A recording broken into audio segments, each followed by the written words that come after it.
Hola, muy buenas a todos y bienvenidos a un nuevo vídeo. Hoy os voy a presentar una nueva arquitectura de red neuronal y esta es la red neuronal convolucional. En vídeos anteriores ya hemos visto algunas arquitecturas de redes neuronales como el perceptrón multicapa que hemos utilizado pues incluso para clasificar imágenes, tareas de regresión. Y también hemos hablado sobre redes neuronales recurrentes, tenéis los vídeos, os los podéis ver, y las hemos utilizado tanto para predicción de series temporales como aplicaciones de lenguaje, clasificación del lenguaje, incluso traducir de castellano a inglés frases, por ejemplo. De la misma manera que cuando empezamos a hablar sobre las redes neuronales recurrentes, os expliqué que este tipo de redes neuronales funcionan bien con datos secuenciales porque la misma arquitectura ya está diseñada para ello, para tomar entradas de forma secuencial, podemos hacer lo mismo para otros tipos de datos, por ejemplo imágenes, ¿vale? Desarrollar arquitecturas de red neuronal específicamente diseñadas para trabajar bien con este tipo de datos. En el caso de las redes neuronales convolucionales, que son este tipo de red neuronal especialmente diseñada para trabajar con imágenes, estas se inspiran en el funcionamiento del córtex visual. Aquí tenéis una figura de cómo funcionaría este córtex visual, ¿vale? Nosotros pues tenemos ojos, nuestros ojos pues ven una imagen completa y desde las primeras neuronas en el córtex visual hasta las últimas, ¿vale? En el córtex visual estas neuronas pues están dispuestas en capas, ¿vale? En capas jerárquicas. Lo que va haciendo nuestro cerebro es construyendo a partir de patrones visuales simples cada vez estructuras más complejas. Además, cada una de estas neuronas tiene lo que se conoce como un campo receptivo, ¿vale? No están mirando a toda la imagen a la vez, sino que solo ven una pequeña zona de la imagen. Estas neuronas en las primeras capas lo que hacen es identificar patrones muy sencillos dentro de su campo receptivo, ¿vale? Aquí tenéis ejemplos de líneas horizontales, verticales, líneas curvas o diagonales. Y las capas siguientes lo que van a hacer es combinar esta información para, como decía antes, ir construyendo estas formas, colores, texturas cada vez más complicadas hasta que ya las capas superiores son capaces de identificar los objetos completos. Entonces las redes convolucionales lo que van a intentar es imitar esto, ¿vale? Ahora veremos cómo. Las redes neuronales convolucionales están formadas por diferentes capas y obviamente la más importante es la capa convolucional. Esta capa convolucional está formada por lo que llamamos filtros o kernels y estos filtros que tienen un tamaño determinado los vamos a ir deslizando por toda la imagen. Aquí en este GIF tenéis un ejemplo del funcionamiento de estos kernels. Entonces, ¿cómo funciona esta capa? Vale, pues tenemos el kernel con unos valores determinados, ¿vale? Aquí están representados por los numeritos pequeñitos abajo a la derecha. Entonces lo que vamos a hacer es el producto escalar de este kernel con los píxeles de la imagen con los que coincida, ¿vale? Como lo vamos a ir deslizando, pues vamos a llevar a cabo esta operación en todas las posibles ventanas en las que nuestro filtro pues quepa en la imagen. En este caso pues estamos multiplicando cada uno de los píxeles por su valor, los multiplicamos todos, los sumamos y el resultado es lo que ponemos aquí en este campo de salida. En este ejemplo es muy sencillo, ¿vale? Tenemos una imagen muy pequeñita, normalmente trabajaremos con imágenes más grandes, tenemos solo valores de 0 o 1, pero las imágenes pues trabajaremos con valores reales entre 0 y 1. Y también el filtro pues solo tiene valores de 0 o 1, ¿vale? Y normalmente estos filtros pueden tomar cualquier valor. Además solo tenemos un filtro en una imagen con un solo canal, por lo tanto como veis a la salida pues solo tenemos un mapa, ¿vale? Un mapa de características que se llama. Aquí tenéis un ejemplo de un caso más real, ¿vale? Si bien la imagen todavía es pequeñita, tenemos 3 canales, ¿vale? Esto sería un ejemplo de una imagen en color, ¿vale? Con 3 canales RGB. En este caso nuestros filtros pues también tienen que tener 3 canales y la operación es la misma, ¿vale? Vamos a multiplicar todos los valores de estos filtros por los píxeles en los que corresponda, pero también para todos los canales. Además en este ejemplo ya no solo tenemos un filtro, sino que tenemos 2. Entonces, como veis ahora, la salida de la capa convolucional es un mapa de características con 2 canales. ¿Por qué 2 canales? Porque hemos aplicado 2 filtros. Entonces ya podéis ver que a una de estas capas convolucionales le va a entrar una imagen o un mapa de características con unas dimensiones determinadas, alto, ancho y número de canales. Y las dimensiones a la salida pues van a depender de las dimensiones de este filtro, ahora veremos cómo las podemos encontrar. Y el número de canales va a pasar a ser el número de filtros que le hemos aplicado. Si aquí aplicásemos 20 filtros, pues esta salida tendría 20 canales. Muy bien, pues vamos a intentar ver estos filtros, qué significan y por qué los utilizamos en estas redes convolucionales, qué información nos pueden aportar. Vale, y para ello lo que vamos a hacer es descargar el dataset CIFAR 10, ya hemos trabajado en vídeos anteriores con este dataset, ¿vale? Vamos a tener imágenes de baja resolución, 32×32, y este dataset el objetivo es clasificar imágenes, ¿vale? En estas clases, aunque para este ejemplo no vamos a clasificar nada, ¿vale? Lo único que vamos a hacer son aplicar filtros para ver qué es lo que hacen en la imagen. Lo que vamos a hacer es coger una sola imagen del dataset, en este caso esta de aquí, que es un coche, y vamos a aplicarle diferentes filtros que vamos a hacer nosotros manualmente y vamos a ver la salida, ¿vale? A ver qué podemos interpretar. El primer filtro que le vamos a aplicar tiene esta forma, ¿vale? Tiene 3×3, como los que hemos estado viendo en el ejemplo de antes, y vamos a poner a 1 la primera fila, a 0 la del medio y a -1 la fila de abajo. Si aplicamos este filtro sobre la imagen, lo que obtenemos es esto de aquí, ¿vale? Entonces este filtro lo que nos ayuda es a detectar líneas horizontales, ¿vale? Como veis, los valores más claros corresponden a las líneas horizontales. En este caso en el coche, pues por ejemplo la parte de abajo del coche, el morro este de aquí, También estamos detectando en el background, ¿no? Cuando pasa de background a coche, ¿vale? Detectamos estas líneas de aquí. Entonces, si en nuestra capa convolucional encontrásemos ese filtro, al pasarle esta imagen, esta sería la salida, ¿vale? Estaríamos detectando líneas horizontales. Como comentaba al principio, las capas siguientes van a ir componiendo ahora esta información, estas líneas horizontales con otras características de otros filtros que ahora veremos, construyendo cada vez estructuras más complicadas que al final pues podrían darnos la información de que, vale, es un coche. Vamos a aplicar ahora otro filtro, ¿vale? En este caso es el mismo de antes, pero traspuesto. Vamos a tener toda la primera columna de unos, la columna central de ceros y la última columna con -1. Como os podéis imaginar, si el de antes detectaba líneas horizontales, pues este lo que va a detectar son líneas verticales. Como podéis ver, pues aquí estamos detectando que empieza la rueda, aquí termina la rueda. Igualmente, ¿no? También estamos detectando cuando pasamos de background a coche, de coche a background, ¿vale? En este caso estas imágenes son de baja resolución, no se aprecia muy bien, pero bueno, ya os podéis hacer una idea que podemos ir combinando estas características para poder llegar a saber qué es lo que hay dentro de la imagen. Vamos ahora a aplicar otro filtro, ¿vale? En este caso un poco diferente, este es de aquí, ¿vale? Tenemos ceros en las esquinas, -1 en estas posiciones y un valor más grande en el centro. Este filtro se conoce como Edge Detector, ¿vale? Detector de bordes, y precisamente lo que hace es eso, ¿vale? Detectar bordes. En este caso, pues como veis estamos detectando todos los bordes del coche. Repito, esto tiene baja resolución, no se ve muy bien, pero bueno, sí que se puede apreciar un poquito que detectamos aquí el borde del coche por debajo. Y como comentaba, nuestras capas convolucionales lo que van a hacer es aplicar muchos de estos filtros y componer toda esta información de alguna manera para poder llegar a saber, en este caso, porque estamos haciendo clasificación de imágenes, si aquí hay un coche o no. Tu pregunta podría ser ahora, vale, ¿y cómo sabemos qué filtros tenemos que poner aquí? Que estos números que hemos visto antes para detectar líneas horizontales, ¿hay una base de datos de filtros de la cual pues, tenemos que sacar estos filtros? La respuesta obviamente es no, ¿vale? Estos valores de los filtros son los parámetros de la red neuronal. Igual que en el perceptor multicapa teníamos todas estas conexiones entre neuronas, pues aquí las conexiones van a estar representadas por estos filtros. De forma que durante el entrenamiento va a ser la red neuronal la que irá variando los valores de estos filtros, de forma que estas características que va extrayendo de nuestras imágenes pues sean las mejores para poder llevar a cabo su tarea. Obviamente no vamos a implementar esto desde cero, ¿vale? Porque sería bastante más complicado que hacer un perceptor multicapa, sino que directamente pues vamos a utilizar PyTorch, como ya hemos utilizado en otros vídeos, para directamente utilizar estas capas convolucionales que ya están implementadas. En este caso, para trabajar con imágenes o con cualquier tipo de dato que podamos representar como una matriz o como un tensor, vamos a utilizar la capa TorchNN Comp 2D. Como puedes imaginar, pues también estará la 3D, la 1D, para trabajar con otros tipos de datos. A esta capa convolucional le tenemos que indicar el número de canales de entrada, el número de canales de salida y el tamaño del kernel, ¿vale? Esto como mínimo. Como ya hemos comentado antes, el número de canales a la salida va a coincidir con el número de filtros, ¿vale? En este caso, esta capa convolucional estará aplicando 10 filtros de tamaño 3×3 sobre la imagen que le demos a la entrada, que tiene que tener 3 canales. Entonces lo que hacemos es coger nuestra imagen, la normalizamos para que estén todos los valores entre 0 y 1 y la convertimos en un tensor. Es importante marcar que en PyTorch las dimensiones que espera esta capa convolucional, primero tiene que tener la dimensión del batch, por eso le hacemos este unsqueeze para hacer como que tenemos un batch con una sola imagen, y como segunda dimensión espera el número de canales. Esto es diferente que la imagen que nos da NumPy, ¿vale? Que el número de canales suele estar al final, por eso utilizamos la función esta permute para cambiar de orden las dimensiones.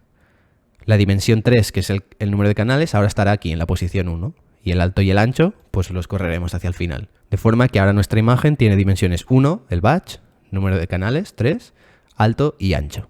Esto es importante porque al principio cuando empezamos a trabajar con redes convolucionales suele ser un problema, ¿vale? Ajustar todas estas dimensiones. Entonces, si cogemos ahora nuestra imagen que hemos convertido en un tensor con las dimensiones adecuadas y le aplicamos esta capa convolucional, ¿qué obtenemos a la salida? Pues una imagen, ¿vale? Seguimos con el batch. Ahora el número de canales son 10, porque hemos aplicado 10 filtros. Sin embargo, ahora el alto y el ancho, como veis, no coinciden con el tamaño de la entrada, que eran 32×32, ¿vale? Son 30×30. Entonces, ¿cómo podemos encontrar estas dimensiones? Aquí tenéis una fórmula, ¿vale? Que os va a dar este número de dimensiones, ¿vale? Tenéis que el tamaño de la salida, tanto el ancho como el alto, va a ser el tamaño de la entrada, más 2 veces P, que es el padding, ahora hablaremos de lo que es, menos M, que es la dimensión del kernel, dividido entre S, que es el stride, ahora hablaremos de lo que es.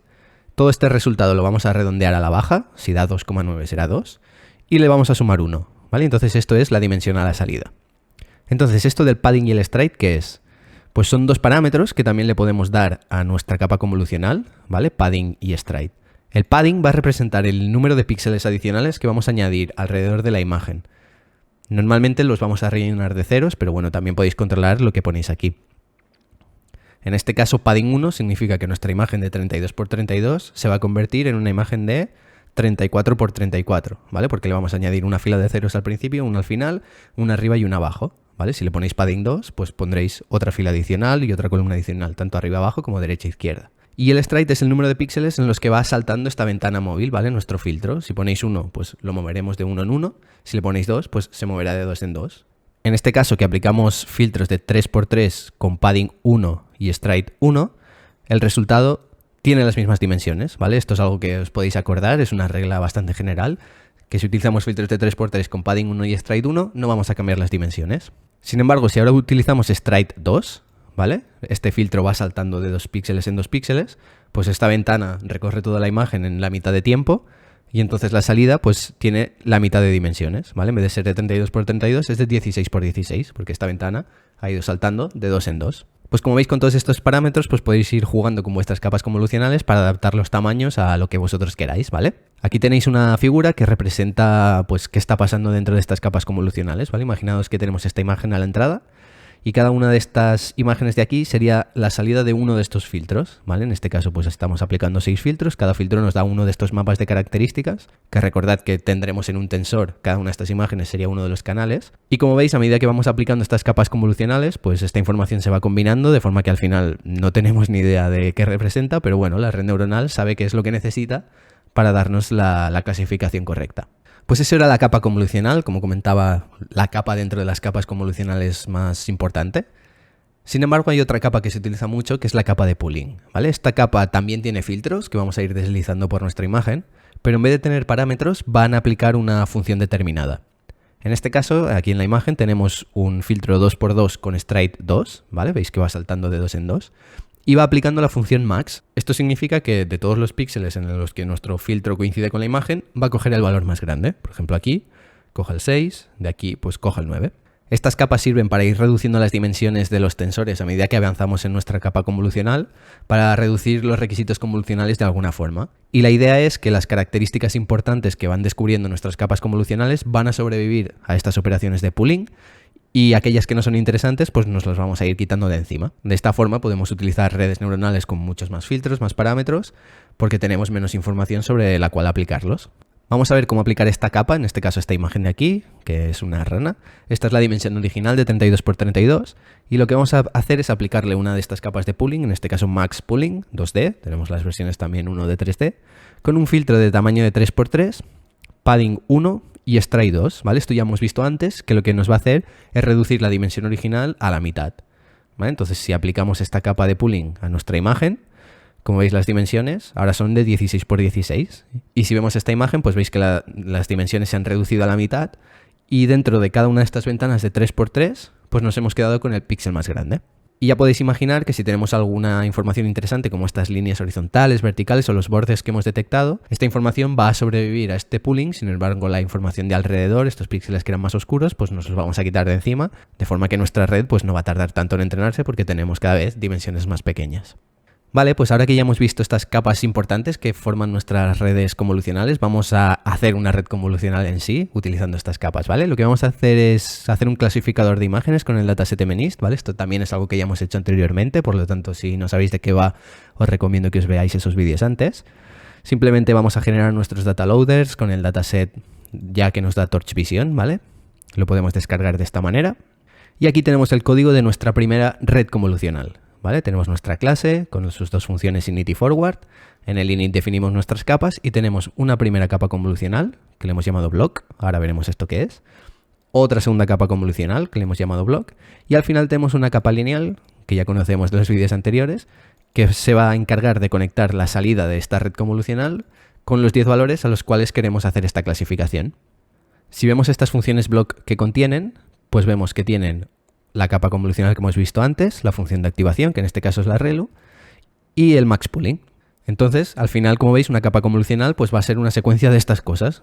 Capa convolucional, función de activación, ReLU, max pooling, capa convolucional. Podemos aplicar varias capas convolucionales una detrás de otra, ¿vale? Esto hay otras redes que funcionan así, en este caso estamos haciendo algo sencillito, pero bueno, como veis podemos ir componiendo estas capas de forma arbitraria, bueno, obviamente hay que hacerlo con un poco de sentido, para llegar al resultado final, que en este caso pues son 10 valores, queremos clasificar cada una de estas imágenes, si es un 0, si es un 1, en función del número que está escrito en la imagen.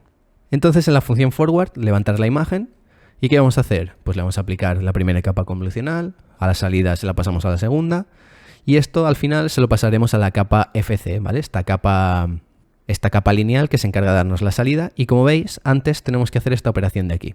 Esto es importante porque si vemos estas dimensiones a lo largo de nuestra capa convolucional, ¿vale? A la entrada le vamos a pasar un tensor con 64 imágenes, estas imágenes son en blanco y negro, por lo tanto solo tienen un canal y tienen estas dimensiones de aquí. A la salida de la primera capa convolucional, esto es lo que tenemos, ¿vale? Las 64 imágenes, el batch se mantiene, pero ahora tenemos 64 canales. ¿Por qué? Pues porque hemos aplicado 64 filtros. Cada uno de estos filtros estará extrayendo una información diferente de nuestra imagen, pero al combinarlo todo, pues podremos ahora construir estructuras más interesantes a partir de estas más simples. Y además la dimensión, como veis, se ha reducido a la mitad, porque hemos aplicado este max pooling. Luego a la salida de la capa convolucional 2, que recibe lo que sale de esta capa convolucional 1, seguimos teniendo la dimensión del batch, y ahora tenemos 128 canales. ¿Por qué? Porque hemos aplicado 128 filtros y cada uno de estos filtros se ha aplicado sobre los 64 canales del tensor anterior, ¿vale? Como veis, ahora estamos combinando toda esta información. Y además la dimensión se ha reducido a la mitad porque le hemos aplicado el max pooling.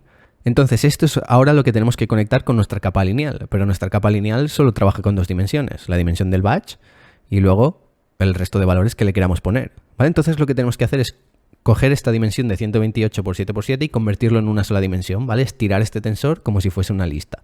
Y eso es precisamente lo que hace esta función de aquí, ¿vale? El xView, la primera dimensión va a mantener en la dimensión del batch y con este -1 le decimos, vale, pues todo lo que quede ahora lo metes en esta dimensión, ¿vale? De forma que convertimos este tensor de aquí en este de aquí, que ahora sí que se lo podemos pasar a la capa lineal y ya nos da la salida. Y ya lo único que nos queda pues es entrenar este modelo con esta función fit que ya venimos utilizando de muchos vídeos anteriores, por lo tanto no voy a mirar el código, tenéis el link también en la descripción para abrir este notebook y ver exactamente esta función fit que hace para entrenar, pero vamos, es una función estándar de PyTorch para entrenar. Y como veis el resultado, pues al final obtenemos un clasificador con un casi 99% de precisión en los datos de validación, ¿vale? No está mal para ser nuestra primera red convolucional que hemos hecho así con un par de capas sin tampoco pensar mucho. Entonces la pregunta ahora sería, vale, ¿y cómo sé cuántas capas tengo que poner? ¿Cómo sé el tamaño de los filtros que tengo que poner? El padding, el stride. Aquí hay muchísimos parámetros y no tengo ni idea de cómo combinarlos para poder sacar el mejor clasificador posible. La buena noticia es que esto, pues ya hay mucha gente, investigadores, que durante años han ido probando muchas arquitecturas diferentes y tenemos pues como unas cuantas que sabemos que funcionan bien. Entonces en el próximo vídeo vamos a revisar algunas de estas arquitecturas que realmente a la práctica lo que vais a hacer es coger una de ellas, la que más os guste, y aplicarla a vuestros casos. Si ya estáis trabajando en algo que involucre un poco más de investigación, pues quizás cogéis alguna de estas y empezáis a modificarlas, pero a la práctica, si simplemente queréis una red convolucional que funcione para algún caso en particular, lo mejor es utilizar una que ya exista y olvidaros de pensar en cuántas capas hay que poner, cuántos filtros, etc. Pues nada más, espero que os haya gustado el vídeo y nos vemos en el siguiente. ¡Chao!